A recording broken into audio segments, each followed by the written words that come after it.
नमस्कार दोस्तों, आप देख रहे हैं RBG टेक यूट्यूब चैनल। मैं हूं आपका अपना दोस्त RB सिंह। तो दोस्तों, आज हम डिस्कस करने वाले हैं एक मॉड्यूलर हेलिकल गियर बॉक्स के बारे में, जिसका मॉडल है SMH332। तो दोस्तों, इस वीडियो में हम जानकारी लेंगे SMH3 गियर बॉक्स की डिसमेंटलिंग, असेंबली, एक्सेल फ्लोट कैसे इंक्रीज या डिक्रीज करते हैं और देखेंगे गियर बैकलेस कैसे चेक किया जाता है।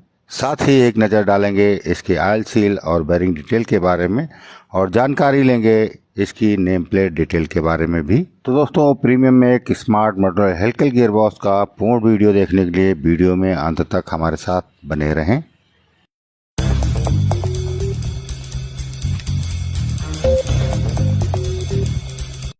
चलिए दोस्तों, बिना देरी किए हुए वीडियो को स्टार्ट करते हैं। गियर बॉक्स को डिसमेंटल करने के लिए सबसे पहले इसके इनपुट व आउटपुट कपलिंग के बोल्ट खोल करके इसको डिस्कनेक्ट कर लेते हैं और इसके बाद हम खोलते हैं इसकी साइड प्लेट यानी ऑयल कैचर खोल लेते हैं और टॉप ऑफ कवर के एलन स्क्रू को भी खोल देते हैं। सारे एलन बोल्ट खोलने के बाद इसके टॉप ऑफ कवर में लगे हुए जैक स्क्रू की मदद से हम इसको जैक कर लेते हैं, जो कि एक फ्रंट और रियर में लगा रहता है। इसके बाद हम टॉप ऑफ कवर को अलग कर देते हैं। अब हम इसकी सारी जो प्लेटें खोली थी ऑयल कैचर, उनको पुनः लगा लेते हैं। एक बार सारी प्लेटें फुल टाइट होने के बाद में हम गियर बॉक्स को घुमा घुमा करके इसके इंटरनल्स चेक कर लेते हैं और देख लेते हैं कि कहीं किसी गियर या पिनियन के तीत में कोई पिटिंग, रस्टिंग, क्रैक मार्क्स या कोई वेयर एंड टेयर के मार्क तो नहीं है। और इसके बाद चेक करते हैं इसका एक्सेल फ्लोट।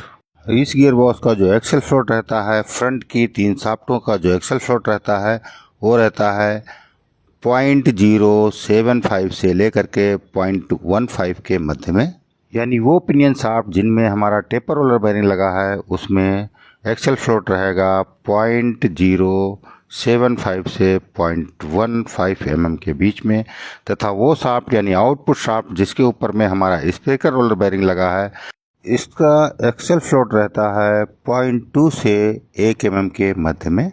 अगर किसी शाफ्ट का एक्सेल फ्लोट रिकमेंडेड लिमिट से कम मिलता है तो उसके लिए हम इसके ऑयल कैचर यानी जो कवर प्लेट है उसके ऊपर में सिम ऐड करते हैं, जैसा कि आप देख सकते हैं। और इसके विपरीत अगर हमारा एक्सेल फ्लोट ज़्यादा है तो उस कंडीशन में हम जहाँ पे सिम लगा है प्लेट का वो एरिया हम फेस कराते हैं यानी मशीनिंग करा देते हैं और एक्सेल फ्लोट मेंटेन कर लेते हैं। और एक बार सारी शाफ्टों का एक्सेल फ्लोट रिकमेंडेड लिमिट में मेंटेन होने के बाद में हम चेक कर लेते हैं इसका बैकलेस। वैसे हेलिकल गियर में बैकलेस को एडजस्टमेंट नहीं किया जा सकता है विदाउट पिनियन या गियर के रिप्लेसमेंट के, किंतु अगर हमारे पास पुरानी बैकलेस की रीडिंग है तो अभी हम बैकलेस को कंपेयर करके गियर का वेयर एंड टियर का अंदाज़ा लगा सकते हैं। अब हम इस गियर बॉक्स के सारे इंटरनल बाहर निकालेंगे और इसके बेरिंग की कंडीशन चेक करेंगे। उसके बाद में प्रॉपर क्लीनिंग के बाद इसको पुनः असेंबल किया जाएगा। तो दोस्तों, जब तक इसके इंटरनल्स की क्लीनिंग का कार्य चल रहा है तब तक चलते हैं एक नज़र डाल लेते हैं इसके नेम प्लेट डिटेल के ऊपर में। दोस्तों, जो आप सामने देख रहे हैं यही है इस गियर बॉक्स की नेम प्लेट। तो दोस्तों, सबसे टॉप में लिखा हुआ सीरियल नंबर, यह है इस गियर बॉक्स का सीरियल नंबर HGF832-। उसके नीचे बढ़ते हैं तो लिखा हुआ है टाइप में लिखा हुआ SMH3। इसका मतलब है smart modular helical gear box. 3 का मतलब है इसमें जो पावर ट्रांसमिट हो रही है वो 3 स्टेज में हो रही है। और जो ये सामने देख रहे हैं यही है इसका फर्स्ट स्टेज और ये है इसका सेकंड स्टेज और सबसे लास्ट में ये है इसका फाइनल यानी थर्ड स्टेज। यानी 3 का मतलब है ये इंडिकेट करता है इस गियर बॉक्स में जो है 3 स्टेज में पावर ट्रांसमिट की जा रही है। और किसी भी हेलिकल गियर बॉक्स में 3 स्टेज में पावर ट्रांसमिट करने के लिए हमको 4 शाफ्ट की रिक्वायरमेंट पड़ती है। और सामने जो आप देख रहे हैं ये है इसका इनपुट शाफ्ट, ये मोटर से कनेक्टेड रहता है। और इसके बाद में जो दूसरा शाफ्ट है इसको हम बोलते हैं सेकेंड रिडक्शन पिनियन शाफ्ट। इसी शाफ्ट के ऊपर में हमारा फर्स्ट स्टेज का गियर लगा रहता है। और आगे बढ़ते हैं तो ये है हमारा फाइनल रिडक्शन पिनियन शाफ्ट। इसी शाफ्ट के ऊपर में हमारा सेकेंड स्टेज का व्हील माउंट रहता है। और लास्ट में है ये हमारा आउटपुट शाफ्ट। इस पे केवल एक ही व्हील यानी एक ही गियर माउंट रहता है और ये कनेक्ट रहती है मशीन से, यानी जिस इक्विपमेंट को हम चलाते हैं उससे कनेक्टेड रहता है। गियर बॉक्स के टाइप में आगे बढ़ते हैं तो लिखा हुआ है SMH3 के बाद में 32 इंडिकेट करता है इसका सेंटर डिस्टेंस, यानी आउटपुट शाफ्ट व उसका नियरेस्ट शाफ्ट का सेंटर डिस्टेंस जो है वो 32 का मतलब है 320 mm से। और यही होता है गियर बॉक्स का साइज। आगे बढ़ते हैं तो देखते हैं रेशियो लिखा है, उसमें लिखा है 45:1 यानी 45:1 का इसका रेशियो है। आगे लिखा हुआ है P2 यानी position of output shaft. P2 का मतलब होता है हमारी आउटपुट शाफ्ट जो है वो राइट हैंड में निकल रही है। की जगह पे अगर P1 होता तो हमारी आउटपुट शाफ्ट लेफ्ट हैंड में निकलती। ये देखना होता है गियर बॉक्स के फ्रंट में खड़े होकर के। नेम प्लेट में आगे बढ़ने पे पता लगता है इसका ऑयल ग्रेड VG320 यानी 320 ग्रेड का ऑयल है, जिसकी क्वांटिटी रहती है लगभग 70 लीटर। और इस गियर बॉक्स के साथ जो मोटर लगेगी वो 1500 RPM की लगेगी। और इस गियर बॉक्स का जो आउटपुट स्पीड निकल के आएगी वो आएगी 33.33 RPM। अगर यही गियर बॉक्स किसी डिक्लाइन कन्वेयर के साथ लगता तो इसमें रिवर्स होल्ड बैक लगा रहता और इसकी नेम प्लेट पे अंकित रहता RHB। दोस्तों आप चलते हैं एक नज़र डाल लेते हैं इस गियर बॉक्स में लगने वाले बेरिंग और ऑयल सील नंबर के ऊपर में। तो इसके इनपुट शाफ्ट पे जो बेरिंग लगता है वो लगता है 33-014 जो कि एक टेपर रोलर बेरिंग है।